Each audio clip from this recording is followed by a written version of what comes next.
Evening everyone, welcome to Books Wagon. आज मेरे साथ है विनीत सर, जो एक ऐसी राइटर है जिन्होंने अपने नॉवल में science, spirituality, science fiction, mystery and thriller और मेमोरी को बड़ी सॉफ्टली अपने किताब में जोड़ा है।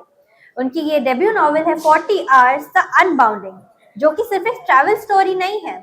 It's a combination of grief, identity और एक छुपे हुए सच की emotional journey. So, sir, let's go on air with Volkswagen. We are really glad to have you here today. Thank you very much, Shivangi. It's a pleasure to be here. Sir, like when we are talking, you told me you are in the corporate as well, and you spent 15 years on this book. So please tell us about this journey and how did you come to writing, and you spent so much time. So how was the whole experience like? Yeah, sure. So this book first started when I had just started my BTech from IIT Lucknow. So I come from Bulandshahr. So I used to travel by train from Bulandshahr to Hapur to Lucknow.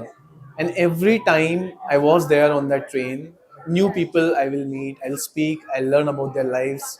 And something will, it's like when emotions culminate, language fails, and when language fails, you just pick a pen and you start writing. So it was like my emotions were coming to my brain, and maybe through my veins they were allowing my fingers to pick up a pen and just put them into words. So that's how it all started. 2011 में पहला इसका पहले कुछ chapters लिखे, फिर लखनऊ से मैं दिल्ली आया, दिल्ली से मैं पुणे गया, पुणे से बैंगलोर, बैंगलोर से कोडाईकनाल, कोची, तिरुवनंतपुरम, बैक टू दिल्ली, गाजियाबाद, गुड़गांव। तो हर बार ऐसा लगता था कि कुछ कमी है, कुछ कमी है, कुछ कमी है। पहली बार 2016 मैंने पब्लिशिंग के लिए ट्राई किया था। तब लगा कि it's not from heart, this is not who I have become now. ऐसा लगता था कि जैसे मैं ज़्यादा मैच्योर हो गया हूँ या मैं ज़्यादा बड़ा हो गया हूँ और ये बुक शायद वहीं ठहर गई है। तो फिर 2018 में फिर से एक मौका आया कि चलो अब पब्लिशिंग के लिए जाते हैं। कोविड के टाइम पे आई वाज लाइक डन, अब तो बस हो गया, बट तब भी अंदर से कॉलिंग नहीं आई। और फिर फाइनली लगभग 6 महीने पहले अब लगा कि कहीं से भी मैं किताब को उठाता तो लगता कि हाँ अब अच्छा है, अब अच्छा है, अब अच्छा है। तो मुझे पूरे people say that it takes 10 years to build something. For me it took 15. I just hope that people accept this the way my soul has accepted this, that it's ready to come out to the world. बिल्कुल sir. Sir, मैं ये जानना चाहूंगी कि आपने title में 40 hours ही क्यों चुना इस जर्नी के लिए? व्हाई नॉट मोर और less? Yeah, so someone asked me the same question. Why not 48 hours? Why not 30 hours? तो क्योंकि राइटर हूँ तो थोड़ा सा एक तो पोइट्री भी लाना था टाइटल में। तो मुझे ऐसा लगता है कि जो 40 आवर्स है वो अपने आप में एक पोइट्री जैसा साउंड करता है। बट ये तो बाद में मैंने शायद अपने आप को जस्टिफिकेशन दी। बट जो मेरा एक one of my main reason was कि अगर कोई इस किताब को उठाए तो उसको ही और शी शुड फील कि भाई इसको 40 घंटे के अंदर पढ़ के खत्म कर देना है, because the story is so compressed, it is so time bound. It's जैसा आपने बताया, ये एक साइंस फिक्शन है, ये एक मिस्ट्री है, ये एक subtle and quite spy thriller है। ऐसे सारे जॉनर्स जो हमारे यूथ खुद मुझे बहुत पसंद है। I am a big mission impossible fan, FYI, like just like that. So in सारे genres को use करते हुए I just want to talk about one single truth, and that is that we all are on a journey within. और सिर्फ इस एक statement को कहने के लिए मैंने एक ऐसी स्टोरी, एक ऐसी पटकथा, हर आर्टिस्ट का एक अपना तरीका होता है, तो मैंने उसको यूज़ किया है बस एक इतनी सी बात कहने के लिए। और इसमें 5 मेन कैरेक्टर्स हैं।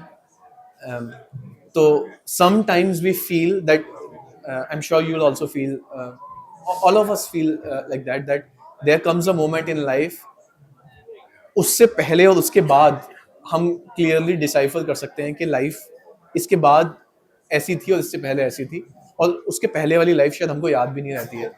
तो मैंने उस मोमेंट को उन 40 घंटों में कैप्चर किया है उन सारे कैरेक्टर्स के थ्रू। बिल्कुल सर। सर मैं ये पूछना चाहूंगी कि बहुत डिफरेंट जॉनर्स तो आपने इसमें इंक्लूड किए ही हैं, your book also has a lot of emotions going on in it, तो आपने ये इंटरनल इमोशंस को एक external almost thriller like journey के साथ बैलेंस कैसे किया है? यहाँ पे ये एक बहुत डिफिकल्ट जॉब था, क्योंकि यहाँ पे मुझे लगता है किसी भी ऑथर की लिटरेरी पावर्स यहाँ पे यूज होती हैं। तो मैं एक एग्जांपल लूंगा। There is a character in this book called Adrian Chadha, and that character, in fact I have another book going on right now on the philosophy of that character, so it's already connected. And that philosophy is I've named that, I've coined the term called romantiologist. Okay. So that character, when I was writing that character, I first wrote the parents of that character, and when I thought of the parents of that character, I imagined how that character's grandparents would look like. Okay. So just, and all those details are not even there in this book. So just to write about one single character, I went 3 generations back for all 5 characters. तो यहाँ पे मुझे लगता है कि यहाँ पे शायद maybe I am an avid reader also, तो शायद मैं भी लिटरेरीली थोड़ा सा मैच्योर हुआ। तो ये सारे जॉनर्स को उस तरह से कहना कि कहानियाँ, शायद मुझे लगता है कि ये कहानियों के जो सार होते हैं वो शायद बदलते नहीं हैं। रामायण में भी, महाभारत में भी एक हीरो है, एक विलेन है, एक रानी है, उनको बचाने के लिए किसी दूसरे द्वीप पर जाया जा रहा है। वो भी उत्तर से दक्षिण भारत की यात्रा है, ये भी उत्तर से एक दक्षिण भारत की यात्रा है। तो मुझे लगता है कि अगर कहानियों के आप सारों पे जाओगे तो वो शायद नहीं बदलते, लेकिन कहानी कहने का जो तरीका होता है वो समय के अनुसार बदलते रहना चाहिए, जरूरी भी है। तो यहाँ पे मैंने शायद जो 15 साल जो गए वो शायद इसी में गए कि कैसे ये कहानी पिरोई जाए कि ये ऐसा ना लगे कि पीसेस हैं, बल्कि एक इंटीग्रेटेड स्टोरी है जो लोगों तक पहुंचे, और हर कोई, हर रीडर अपने अपने तरीके से उस बात को अपने अपने एज ग्रुप, अपने अपने पर्सोना के लेवल पे उस बात को एक्सेप्ट करे, जिस तरीके से मैंने इसमें कहने की कोशिश की है। सर आपने हर एक चीज़ को इतनी ब्यूटीफुली डिस्क्राइब किया है, आई एम श्योर सुनने के बाद ही हमारे रीडर्स बिल्कुल इस बुक को पढ़ना भी चाहेंगे। मैं ये आपसे एक रिक्वेस्ट रहेगी कि आप हमारे रीडर्स जो हमको सुन रहे हैं, देख रहे हैं, आपका क्या मैसेज रहेगा अपनी किताब के बारे में, अपने एक्सपीरियंस के बारे में उनके लिए?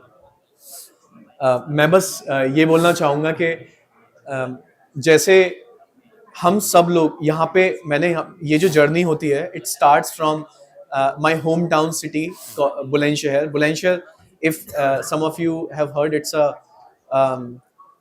a pretty bad named city, known for all the bad reasons. And I used the name of my city because I wanted, like, that's my tribute to my motherland, कि अब सारे गलत रीजन से ना जाना जाए, कहीं तो इसका कुछ अच्छे तरीके से इसका नाम आ जाए। तो हम सब लोग इस किताब की तरह ही अपनी अपनी एक जर्नी पर हैं। जब हम अपने आप के साथ बैठते हैं, वो जर्नी की सच्चाई हम तभी फील करते हैं कि जब हमको फेक नहीं करना है, जब when nobody is watching, we are just with ourselves। तो उस टाइम पे हम किस प्रकार की थिंकिंग रख रहे होते हैं, वो शायद हमको हमारे ट्रू कैरेक्टर के बारे में बताता है। तो ये 40 घंटे में जो इसका नैरेटर है वो एक जर्नी के थ्रू जाता है, और आई एम श्योर कि अगर आप जो मैंने, you can say props, you can say design और लिटरेरी डिज़ाइन जो उनको यूज़ किया, अगर आप उनको न्यूट्रलाइज कर दें, या तो आप किसी कैरेक्टर में अपने आप को देखेंगे। आप हो सकता है आप हर कैरेक्टर में अपने आप को देखें, क्योंकि हम एक से तो नहीं होते हैं किसी दिन, बट कैरेक्टर बाहर कैसा भी दिखे, we all are going inside our own journeys. हम सब लोग अपनी अपनी एक जर्नी पर हैं, और वो सिर्फ और सिर्फ हमारी है, ना हमारे पेरेंट्स की, ना हमारी वाइफ्स की, ना हमारे हस्बैंड्स की, ना हमारे गर्लफ्रेंड बॉयफ्रेंड रिलेशन पार्टनर्स की। वो सिर्फ और सिर्फ हमारी जर्नी है। तो that's what this book is all about. Sir I really think ये किताब इम्पैक्ट भी क्रिएट करेगी और रीडर्स में बहुत फेमस भी होगी। Sir thank you so much कि आज आप हमारे साथ इस सेशन में जुड़े। बहुत बहुत thank Thank you you so much. Thank you so much. And thank you everyone for So my book is now available on bookswagon.com.